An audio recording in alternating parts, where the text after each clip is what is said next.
Welcome back. I'm Tiffany Meyer. Russia says it's on track to complete the biggest capture of a Ukrainian city since 2023. Meanwhile, the U.S. continues calling on allies to stop Russian energy imports, which fuel the fighting in Ukraine. NTD's international correspondent Arian Pazdar has more. Fighting between Russia and Ukraine continues to intensify more than 3 years after the start of the war. Both sides are currently battling for the strategic eastern Ukrainian transport hub of Pokrovsk. Russian media is calling the city the gateway to the Donetsk region.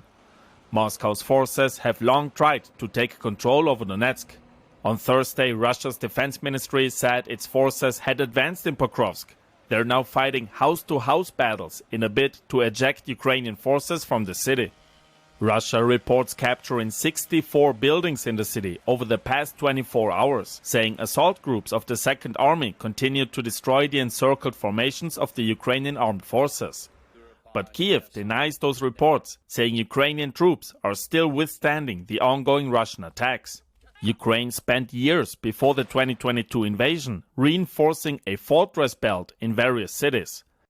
A senior fellow at the Carnegie Endowment highlights the importance of Pokrovsk, saying if Pokrovsk falls, so does Myrnorod, and the pocket closes.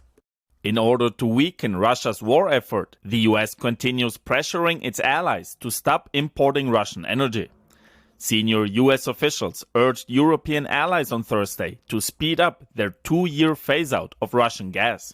Interior Secretary Doug Burgum is suggesting that EU climate regulations are hampering the progress. I have great concerns, and I think the United States has great concerns about the EU in general, about the regulatory state that is just putting an overburden on it. The US has also been calling on India and China to stop buying oil from Russia. President Trump now says the pressure has been successful. How is the talks with Prime Minister Modi going on a trade deal, and when do going good? He stopped buying oil from Russia. And Ukrainian President Vladimir Zelensky announces sanctioning Russian companies engaged in resource extraction in the Arctic. We are working with partners so that just as measures have been implemented against the tanker fleet and Russia's oil companies, similar actions will be taken by them against all the volumes of resources the Russians sell from the Arctic.